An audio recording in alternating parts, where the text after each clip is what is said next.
Hello everyone, I'm Vicky. I'm super excited for this new book video. I'm going to review 12 books that I have read so far. It's mainly composed of fantasy. I have some self-help books and also fiction. So I'll start off with showing you my rating system, which I think is quite funny. So I want to include it here or here, I'll see. And I'll start off the video with books that I like the least. I'll start off the video with this one. It's called Power of Chowa, written by Akemi Tanaka. It's a self-help type of book and I gave it 2 stars. It took me over a year to finish this book because I just couldn't read more than a few pages. The pacing was off. It felt like a roller coaster. Like one page was super interesting, the other wasn't. And I cannot even remember what the book is about. And it's such a shame because I did pick it because of the cover, but also because it's supposed to talk about how to find balance and harmony and what is the practice of Chowa. And you don't really find it here. And I remember that when I finished this book, I just couldn't pinpoint why I was confused by it. So I went on Goodreads and read some reviews, and that's when I saw one that completely described what I was feeling. This book is not really self-help, it's more of an autobiography. And when I read that, I was like, oh yeah, makes sense, because all the parts that I liked were usually the self-help ones. And you did have some interesting moments from her life, like the autobiography part. But in general, it wasn't interesting just because I didn't know her and I wasn't interested into learning more about the author. Usually when you read an autobiography, it's because you're interested in the person, which wasn't the case. Plus, if I were to know that's more of an autobiography type of book, I would have prepared myself. So that's why I was super disappointed. I think that if you've read a lot of these self-help books about Japanese practices, maybe you'd still find it interesting. But in my case, if you're a newbie to this sort of concept, you'll quickly find this book just irrelevant and boring. Here's the next book I've read. It's a psychology self-help book called Surrounded by Idiots, written by Thomas Erickson.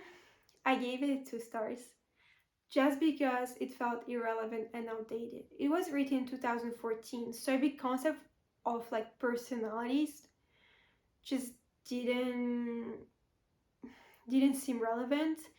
He divided people into 4 categories and it was just too broad, too general. Some examples were a bit weird, but what especially threw me off is that in the beginning he said that he's going to write everything in he, and that if we don't like it, we can just change it in our mind to she or they. So I think it can trigger some person. So be careful if you read this book. I just, as I said, thought it was outdated, so it's a 2 star for me. Here are the next books I've read. It's part of a trilogy written by Cassie Alexander. It's a dark romance fantasy type of book, and it's a Beauty and the Beast retelling, one of the main reasons why I bought it. I gave them 3 stars. The first reason why, and I even want to give less just because of that, I read it in a French translation. And I did see some comments saying that the translation was bad, but I thought that maybe just it wasn't beautifully translated. What I didn't expect when people said that it was bad is that it had typos everywhere. Even on the back cover, like the first book, on a line here, you have a massive typo. And when I saw it, I was like, wait a second, maybe my French is not Frenching, but no, it's typo. And after a few pages, you kind of get used to it, but it's not like grammatical errors or just, I don't know, a vocab that's off. It's just pure typos. So if you can read it in English, do it. Now, why also I gave it 3 stars is because the plot didn't move. It has so much potential. Even my reviews on Goodreads, I remember writing that the universe is so interesting. I wish to see more of it. And I know that it's more of a romance book, so the whole attention is on romance, but it's just really disappointing when you read two books and you just have no improvement or movement somewhere. It just stayed the same, like you had just more moments with the main characters, and that's pretty much it. And so I will tell you what's the universe about. It's basically about a world where men are dominant and they're the only ones that can become mages. If women want to do that, well, they can't because they're seen as objects for reproductions. And if they were to try magic, they would just combust and burn. And so these books follow the journey of Leanne, who is a princess and she's beautiful. And you would think that she would have more things to say since she's like powerful, but in fact she isn't. She's hidden in the basement because her father is scared that some people will steal her for her beauty, and she's also from an influential family. And her whole life she's been in the basement and she really wants power so she can get her freedom. And the only way she sees her achieving that power is by mastering magic. And so she does end up in the Beast Castle, and he is one of the most powerful mages. So she begs him to teach her the magic. The Dignity definitely left these books because the stuff Leanne was ready to do to learn magic is crazy. Um, I guess maybe it's just part of the dark romance genre, but just so you know, it's also a mentor-mentee type of relationship and captive. So, I mean, for those that know Beauty and the Beast know that she was captive. So would I recommend these books? Yes and no, definitely in English, not in French.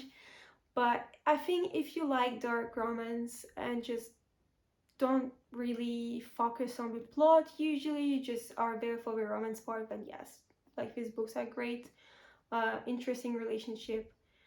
And I'll finish the trilogy because, as I said, for me the universe is interesting and I really want to see some changes, and I hope that I'll see them in book 3.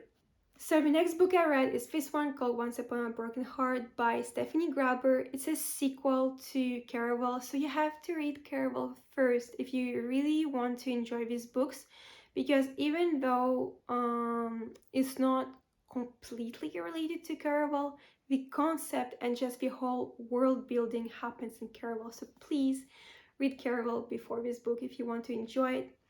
I gave it 4 stars just because the female lead was a bit too naive to my liking. I was facepalming myself way too many times. But there is a lot of growth coming because the way this book ended, I just see Evangeline becoming stronger and smarter. So I'm super excited to see her development in the second book because I'm for sure going to finish this series because just the whole fairy tale, this like whimsical universe is something that I really like.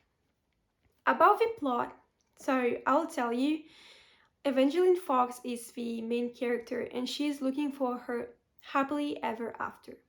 And she thought that she found it because she found the love of her life, and then things go downhill because her man is now set to marry another girl who is her stepsister. So I can tell you she's heartbroken and she makes a really poor decision to striking a deal with the Prince of Heart, who is a fate called Jax. And if you've read the Caraval series, you know that fates are really dangerous beings, very magical, and they're the type of beings that turn a promise into something else. So if you strike a deal, it never ends up how you imagine it. And so once she strikes the deal, everything kind of goes south and she ends up in the magnificent north, a place that she always dreamed of because that's where all the fairy tales are. And it's a magical place where no one knows the ending to any stories. No, not the stories of a country, not the fairy tales of a country. No one can ever say the ending because either we don't remember it anymore or we just cannot speak. So the whole like concept of like being in a place that the person has always dreamed of and being in a basically fairyland is super appealing. So If you like Romantasy, I would definitely recommend this book. And as I said, I'll continue this series, so I'll probably do a review of the whole Stephanie Graber's book.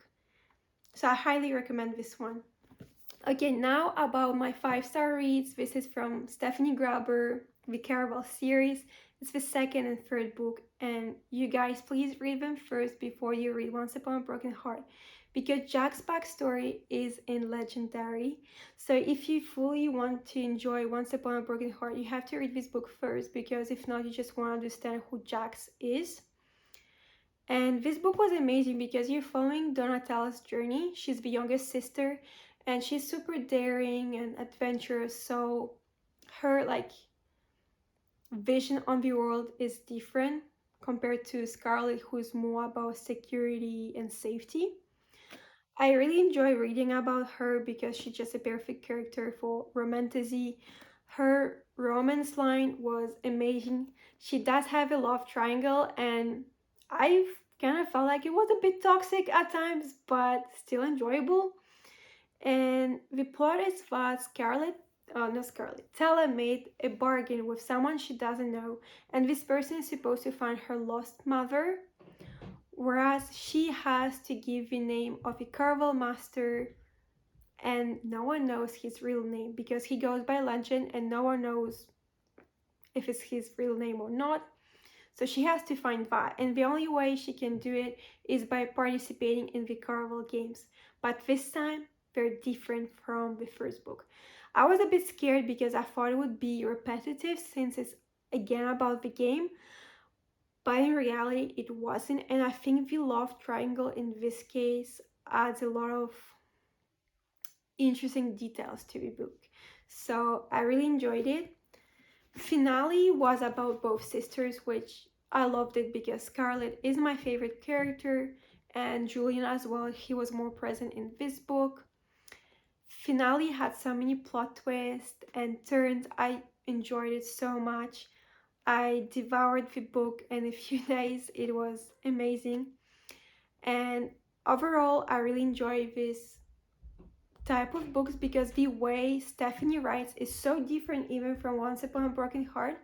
The way she describes things here is through taste. So it's really unique, super hard to describe, which is why I would just recommend you to read the book to make your own opinion about it. So my next 5-star read is this one, the Chocolate Girl series. So this is Tom 5 called Vanilla Heart.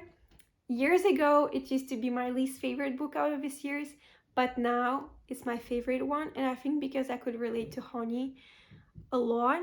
Honey is 15 years old, and basically her life or her vision of her family is like falling apart. Her mom divorced her dad, who she loved a lot. She remarried another guy who has a daughter, and this daughter stole Honey's boyfriend, so things are just a mess. And Honey decides to escape that new reality by going to Australia to live with her dad. But once she gets there, she realizes that maybe the reality that she had in her head wasn't real, and that all the things she thought about her dad weren't that great, because she always blamed her mom for the divorce, but now that she's older, she starts understanding things more. So it was a really interesting journey. I binged this book because, again, I just could relate to Honey a lot. She's an amazing character and she grew up a lot. So amazing book, especially if you have a younger sibling. I would recommend them reading this series.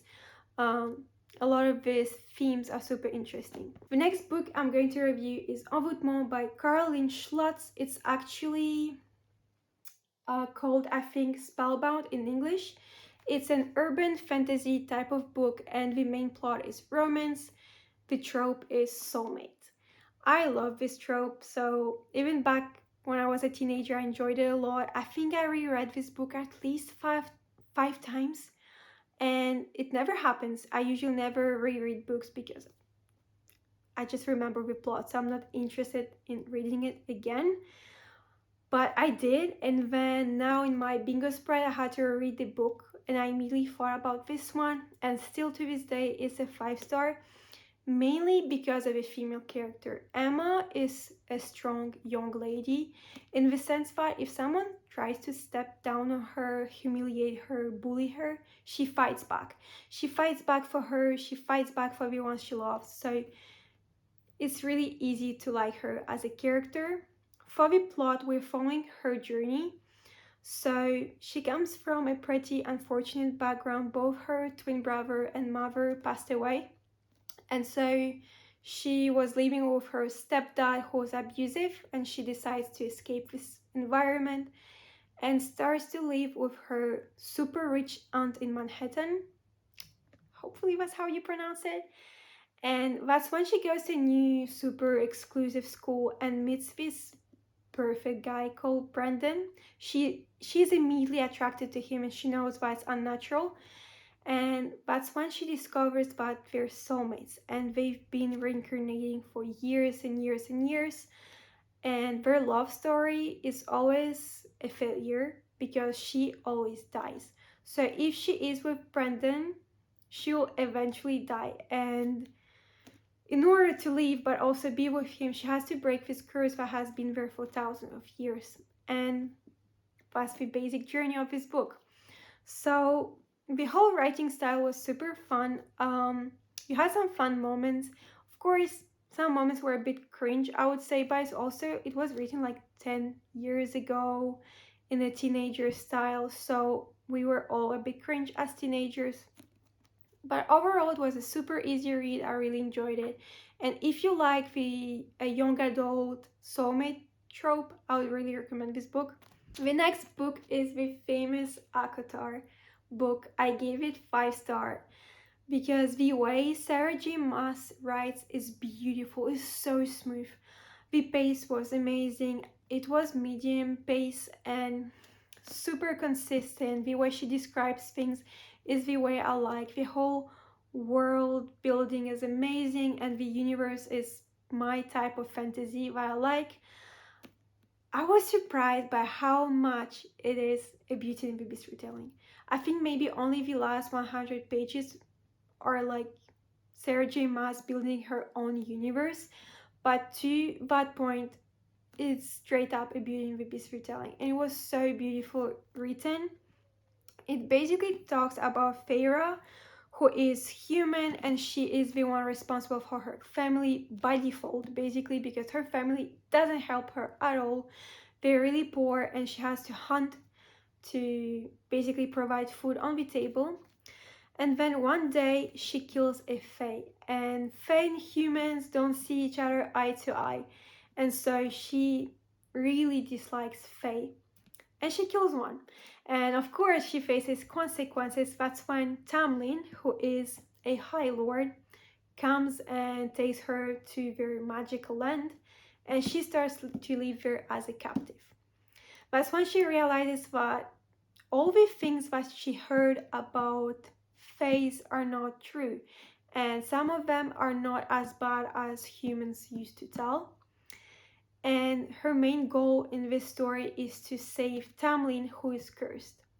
So really similar to the Beauty and the Beast story, but as I said, it does develop into its own story by the end. I think the second book will be really its own universe. I'm super excited for that.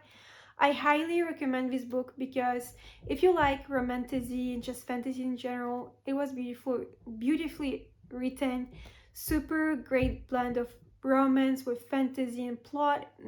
I wouldn't say that one was overpowering the other, it was a perfect blend. So an excellent 5-star read for me. So I actually ran out of space yesterday, so I'll finish up this video today with these 2 books that deserve their time to shine. And so it's a pretty recent young adult series.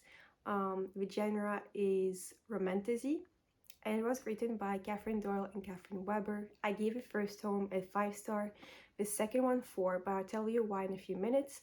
So let's start with the first one. It was super fast-paced, and I think it's thanks to the fact that it has a dual point of view, and you follow the journey of Rose and Ren, who are 2 twins. And the setup of the universe is that you have this magical country where both humans and witches lived together. However, there was always some tension because humans were jealous and bitter, but witches had power but also ruled the kingdom. So it created a lot of revolutions, and ultimately humans won the war. And so the books are set up with the most recent war at the birth of the twins because their parents were killed by witches. And so Rose ends up growing up being the heir to the throne, and she hates witches deeply and fears them, so her goal is to get rid of them. Whereas Ren doesn't grow up as the heir to the throne since she was stolen at birth by the witches, and so she ends up living with them and loving them. So her goal is to steal the crown from Rose and steal her whole identity so she can bring back the glory to the witches, the glory they once had. So the plot is amazing because you end up rooting for both of them, which you would think is impossible because they have contradicting goals. But the way the authors wrote the plot, the romance, the friendships, you end up really rooting for both of them. So I enjoyed the book. Every chapter was, you had plot twists, you had, you know, scenes that you could really relate to, especially if you have a twin. So I loved it. I liked Rose's character a bit more because Ren is a bit hot-tempered and she's a sort of anti-hero. She had a few moments where I could see the reason why she was doing that, but I couldn't really approve that. I thought it was wrong, but otherwise it was beautifully written. Even Ren, who made questionable choices, was still an amazing character. So I really recommend this book. And now about book 2, the reason why I gave it 4 stars is because of the pace. The first half of the book, it was a bit messed up. It was slow, then it was fast, then it was medium. Whereas the second half of the book, you find that fast-paced tone that the first book had. So it was easier to read because in the beginning I was a bit confused by what was going on. And the second reason why is because Ren's character becomes, as I said, if you kind of get a glimpse of her anti-hero nature, in the second book she's full hard-on anti-hero. And so there were moments where I was like, oh my gosh, like it's so hard to read because she's so insufferable. Because a lot of things she was doing, as I said, like I see the intention, but it was so poorly executed and morally wrong. And Ren does get a love triangle in this book, so if you like love triangles, it's in the second one. And it's so interesting because the first guy would do anything for her, and she knows that, so she really uses him, and I don't approve that. And the second guy is just like Ren, so it's really interesting to see their dynamic, and I really wonder how this love triangle is going to play out in the third book. But otherwise, honestly, I gave it a 4 star because Rose really carried out the whole book for me. She was an amazing character, even better than the first book, which you would think is pretty much impossible because she's such a well-developed character. But I was feeling so bad for her. She got betrayed so many times. Like, it starts with Ren's betrayal. She leaves her at the worst moment possible. And it just like, if my twin were to do that, I would be really upset. So I really recommend these books. Both of them are worth the read. I personally liked this one better just because of the pace and also because I like Ren better in the first book. But I can see people love Ren's anti-hero nature in the second book. So I highly recommend both. So this concludes my video. I hope you guys enjoyed it and see you soon in a next video. Bye!